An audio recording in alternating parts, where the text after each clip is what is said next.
Testing, testing. Test, test, test.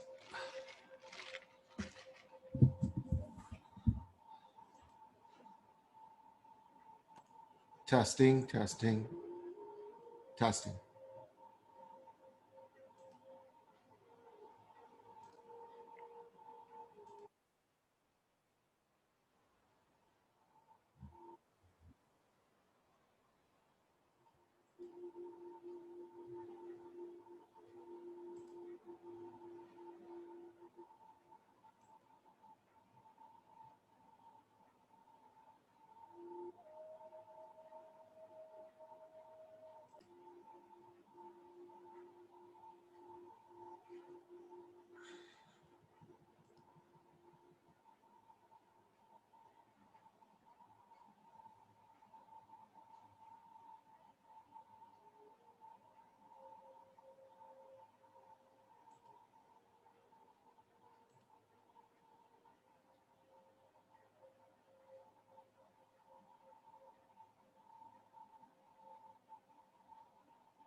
Good morning.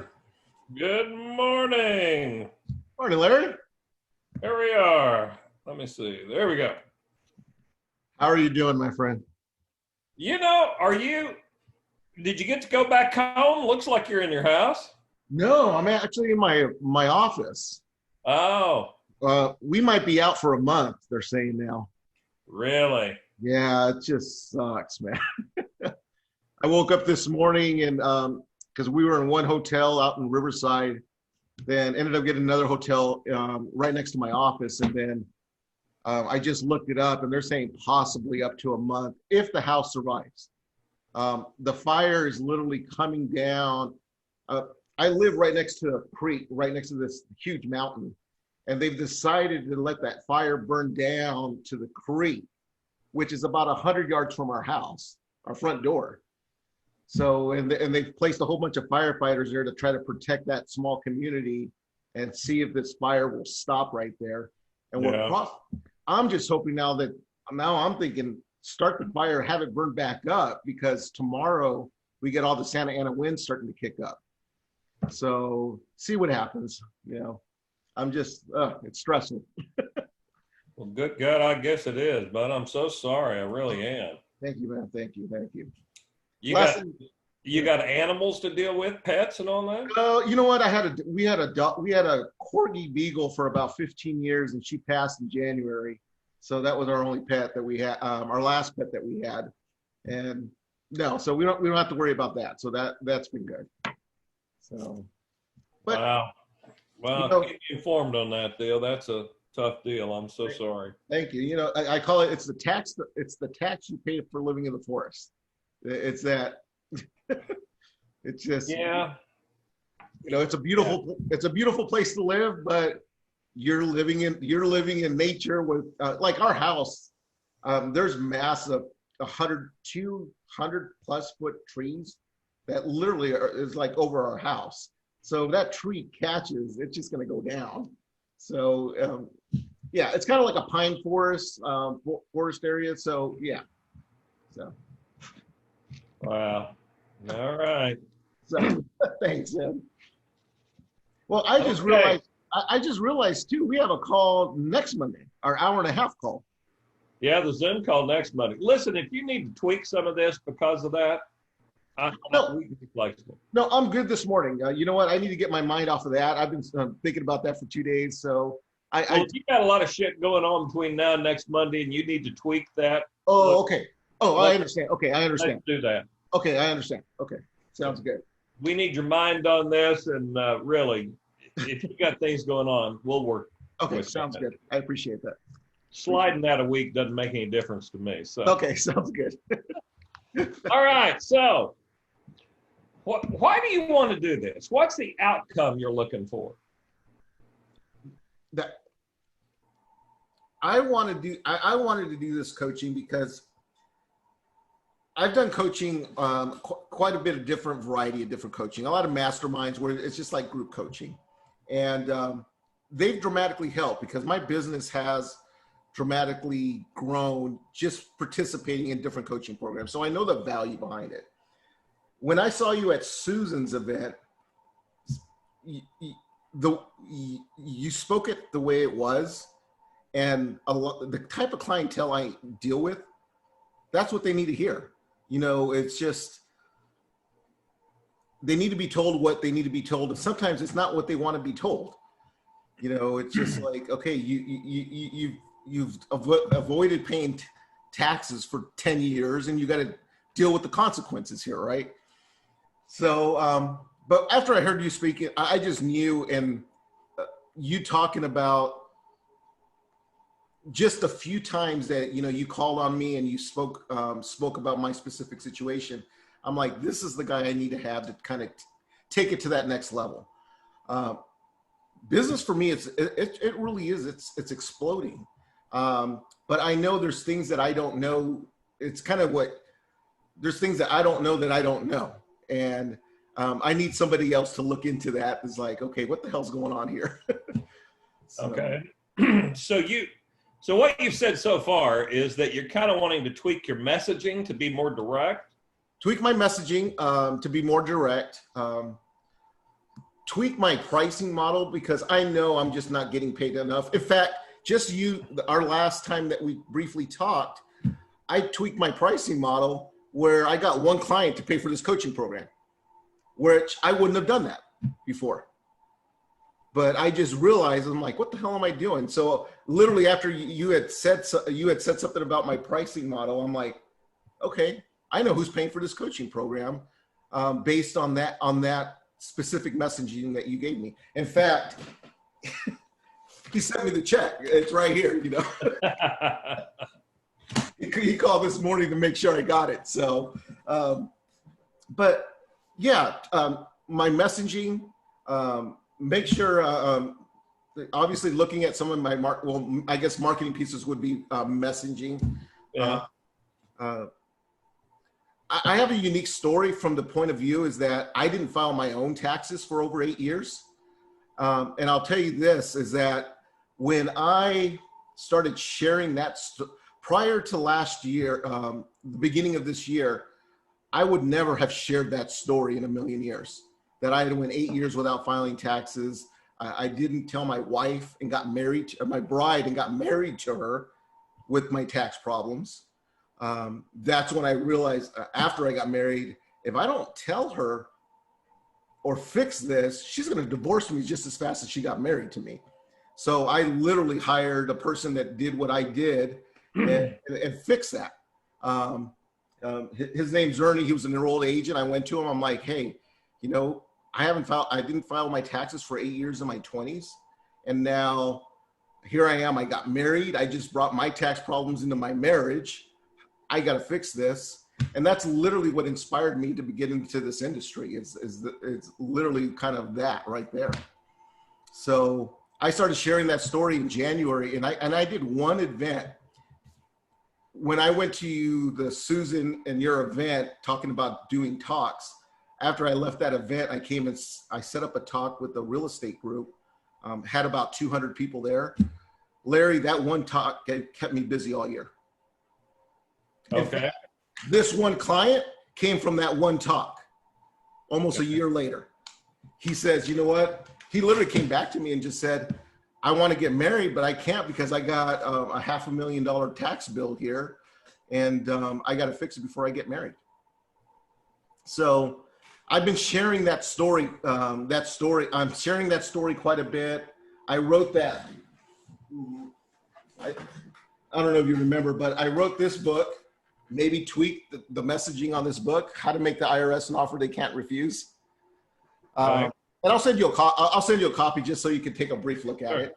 I wrote that book, and that first chapter is just my story, my whole tax story about not paying. When I was a paramedic back in my 20s, how I didn't pay my taxes and didn't file taxes, not pay taxes.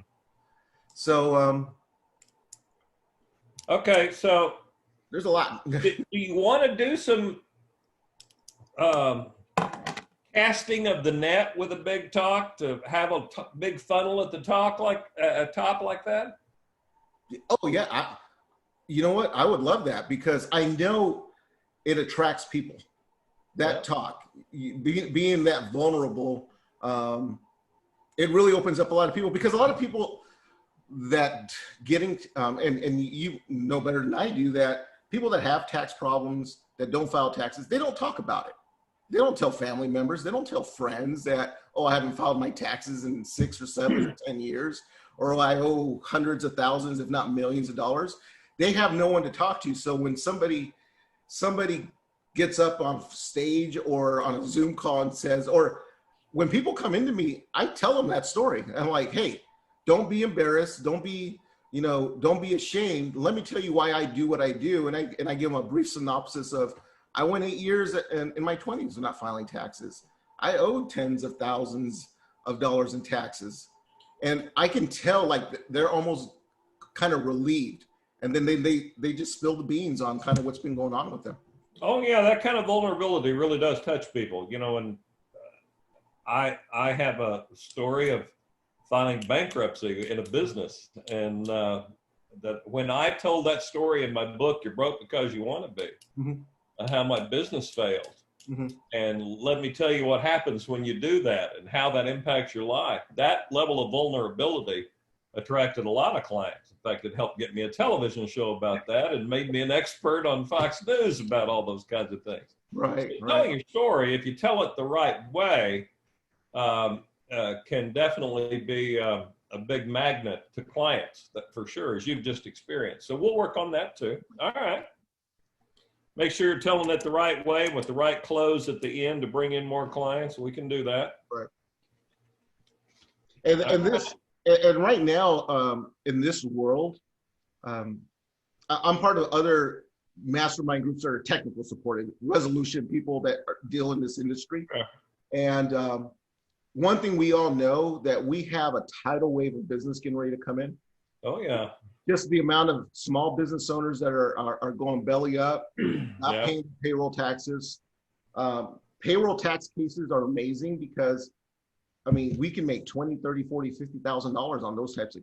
It's one of the few taxes you'll go to jail for if you don't pay for those. Yeah. And I got a few of those clients right now. You know, obvious. So, and right now it's kind of a lull from the IRS's point of view because the IRS has shut off all collection. They're not really kind of sending nothing out right now.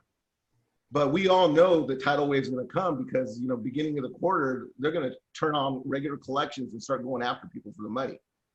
Luckily for me in California, state of California, they've been garnishing paychecks and taking bank accounts. They restarted that on July 15th, and that's keeping me busy. Because you're broke. Yeah, exactly. So, I mean, so that's, the business is there. I always tell people I love this industry because I don't even have to do marketing because the IRS and the state does all the marketing in the world for us. I just got to let people know that I exist because once they know I exist, they come out of the blue. So yeah. All right, we can work with all of that. So what do you feel like your biggest need is right now? Price. I'd like to kind of discuss pricing. Dial in the pricing. One of the things I do need to do, I'm a one-person shop. My wife is kind of like my full-time assistant when it comes down to marketing stuff. She works with me full-time. She used to do bookkeeping and accounting, but we've come to the realization that is so low dollar money, that we just need to hire. I'm looking to bring in an accountant, bookkeeper, or a tax person, somebody that does all of that, that can do all that work. Because doing taxes, I'm not big on doing the taxes. I'd rather have somebody else do the taxes. Let me deal with the IRS and negotiate and the marketing. Right. So I need to bring in one other person to do the work. That way I can concentrate on the speaking, the marketing, and the messaging. So, Okay. Listen, if you want her in on the call next time when we do the hour-and-a-half Zoom, whatever you want to do. I'll talk to her about that. Because if she needs to understand the marketing and the messaging behind it, I'm happy to have her as part of the deal. Doesn't matter to me. That's up to you. Sounds good. Sounds good. Okay, so price is always established based on the value perceived. Okay. If you have a $10 problem and a $20 price tag to fix it, it's too much money. Gotcha. You got a $10 problem and a $5 price tag to fix it, that's a bargain. What you have to do is elevate the problem in the mind of the buyer, so whatever it is you want to charge is considered a bargain. A bargain. Gotcha. And your job and your messaging, that's why you really can't get price ahead of message too much. Because if you just say, this is what it costs, you have not established this is what it's worth. Okay. And there's a big difference between what it costs and what it's worth. And you have to fix that by establishing your own value based on the pain of the problem you solve. So if you get your messaging very, very clear around this is, I think you have to sell to this is the worst thing that could happen to you. I think you do have to sell what's the price of not going to jail going to be worth to you, depending on who you're talking to and what truly the severity of their issue is. Gotcha. And so you do have to paint sort of a worst case scenario, and then what would it be worth not to have that happen? It's kind of like the old MasterCard commercial where they finally ended up saying priceless. Gotcha. That's kind of going to have to be your approach here on this sort of thing. Mm-hmm. What do you charge now? How do you charge now? Not what, but how? The way I've kind of structured my pricing is there's three phases. When you deal with any tax issue, there's three major phases. Phase one is what we call kind of the investigation or the discovery. In other words, before we even go into this, it's kind of like a doctor's approach.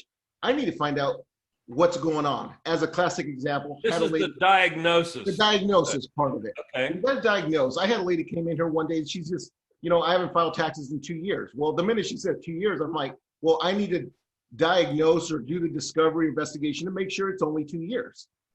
When I do that, I'm signing a power of attorney for the IRS and the state, pulling all these records together, and then I get all the records they can't get a hold of, and then I can see what's going on. In her specific case, she thought she hadn't filed in 2 years, found out it had been 18 years of non-filing. Her husband was quote unquote in charge of the tax situation, but he had a stroke last year, so he obviously didn't do taxes, so she had to take control. I'm telling her, you haven't filed in 18 years, lady. So we do that diagnosis. Now, I was only charging $500 to do that, and I know that's not enough now after doing that. Because during that process, once I've diagnosed what's going on, I can pretty much come out of there knowing what it's going to take to resolve that situation. So in her case, when we go from the diagnosis to part two is the compliance part. So diagnosis one, part two is compliance. Compliance is basically the IRS requires at least a minimum of 6 years of tax returns that have to be filed the last 6 years. State of California, it's all years have to be filed. They don't care if it's 20 years. They'll want all 20 years if they have to. So once we're compliant with all the tax filings and paying taxes for the current quarter as of this year, then we can go into the resolution. So part three is the final resolution. Now that we know what your problem is and how much money you really do owe, we can figure out whether you're going to get an installment agreement with the IRS, get the offer in compromise with the IRS, which is basically what you hear on TV, or get a currently not collectible. That's basically the IRS says, you're not capable of paying back this money no matter what. Your balance is too high, so we're just not going to collect it all and let the time clock run. We'll check up on you every couple of years to make sure that we can actually do that. So and how do you price that? So as I said before, I was charging $500 to do that. The initial That's one. insane. Yeah, exactly. I finally realized, what the hell am I doing here? In fact, I was on a call. I was on one of my BAM calls with Suzanne, yeah. I was on a BAM call. She laughed at me and says, okay, no, you're charging $2,000 for that. That's what she said. That's what she told me on our BAM call. Part two, the compliance was tax returns. So this lady with 18 years of tax returns, $400 per return times 18, that was almost $5,000 right there to deal with that part. And then the final resolution, the final part is, it depends. If it's in, I have this pricing sheet and I'll be happy to send it to you, that it says, you know, if we're doing an installment agreement, it could be anywhere from $1,500 to $3,000. If you're doing an offer and compromise, where it could be much more. This was an offer and compromise. The guy owed $459,000. I think I'm pretty sure the IRS can take roughly about less than $1,000 for it. I charged them $7,000 for this, which probably could have charged them a lot more. Yeah. You know, I charged them $7,000. Do you quote the price at what place in this diagnosis discovery where you do the analysis and then you get them into compliance and then you move toward resolution? At what point do you quote a price? I always tell them in the resolution part of it, that's all. I always tell them each one of them are separate, and I don't know what the cost is until I'm done with that discovery part of it. Yeah. Good. There's no way in hell I could tell you it's going to be, because all those big firms, they'll come out and say, well, it's going to be $10,000. We'll get you started for $500 just to lock them in, right? That's what they'll say. I tell people all the time, I have no idea. We might do the discovery and find out if this has actually happened. I do the discovery and find out you don't have a tax problem. In fact, the IRS owes you money. So that's why I'm starting to realize I need to collect a bigger portion up front, because sometimes they really don't have a tax problem. I'm going to work on you not saying I have no idea. Okay. Because that doesn't convey the confidence that I want them to have in you that allows you to charge more up front. Gotcha. Say it doesn't matter what it costs as long as it keeps you out of jail and keeps you from paying this whole amount. Because your option is the whole amount or going to jail. You don't want either of those options. And it would be wrong for me, just like it would be wrong, in fact, it would be considered malpractice to go to a doctor, a medical doctor, and him to quote a fee to cure you of something until he had first diagnosed what you had, or to even see if you had a problem or how severe the problem. So before I do that and commit malpractice, what you really want to know is, what do I have and how bad is it? Gotcha. Love it. When you say it like that, they go, oh yeah, that makes sense. Now listen, it just like when you go to a doctor, to do the x-rays, to go into your history, to ask the questions, to really look at to do the CT scan, to do the whole thing, there's a cost involved. And those are solid costs. Gotcha. And that can be a set cost with you. And the set cost for that is $2,000. That's what Suzanne said. Right, Sounds to me like it ought to be $2,500, because they got two, they got 25. But Gotcha. anyway, the charge for that is $2,500. Now, what is involved in that is to do this, this, and this. Gotcha. And at that point, we'll know what you have, if you have it, what you have, and how bad it is. That really comforts people, in my opinion. I want to know if you have something, exactly what you have, and I want to know how bad it is. You know, and I can also add to that, because I tell them all the time, the minute I sign that power of attorney, IRS can no longer contact you whatsoever. I can pick up the phone and get a complete hold on your account to prevent them to go after your bank accounts, to go after your wage garnishment and items like that. In fact, I'll tell you, this actually happened, Larry. I signed a power of attorney on somebody while doing the discovery. Two IRS Treasury agents with guns showed up at my door because I had signed that form, and they were looking for a guy. Later to find out he was under criminal investigation, and that's why I do that discovery, to find out what the hell's going on. So, okay, so most of these people would have been getting calls already, right? Primarily letters, yeah. They're already getting letters, yeah. That alone's great incentive. And so we'll deal with the messaging around how to really make them feel that. But the language right there, I think, is very important for you to get right.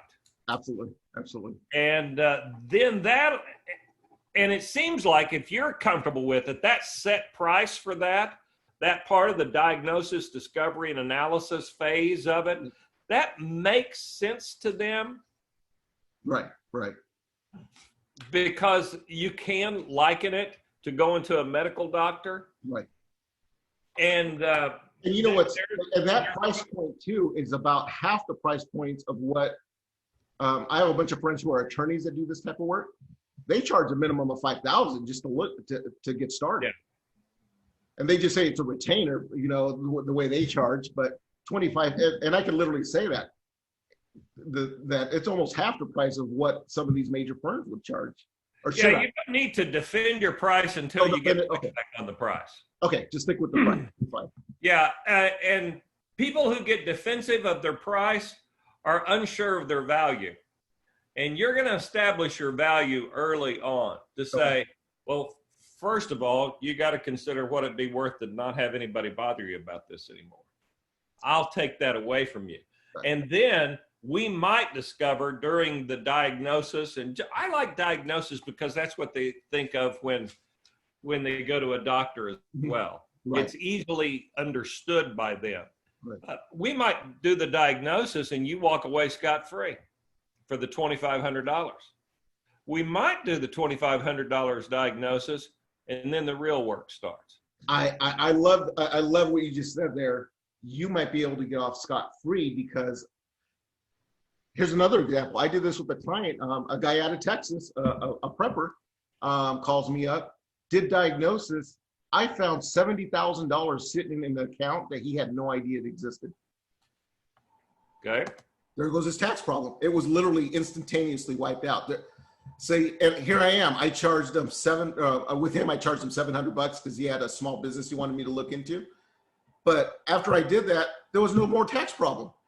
His tax bill was only $20,000. I found 70, wiped out the tax bill. He was done. Yet I only got $700. That's too good a bargain. That's giving that stuff away. We gotta get you. If you get your story right and the messaging right around that very first visit and before they come for that first visit, if all of that is positioned correctly, then you have a higher value already established in the mind of the client. Gotcha. You don't want to be the bargain basement, get out of jail free card. That's not what you want to be. And I got a funny feeling people are starting to, go to him because he's really inexpensive. And I'm starting to get that. I'm thinking, yeah. No, you don't want your reputation to be cheap. No. So what we're doing here is building your brand and establishing a new reputation, build on you being good. Gotcha. And that will go into the messaging ahead of time. Okay.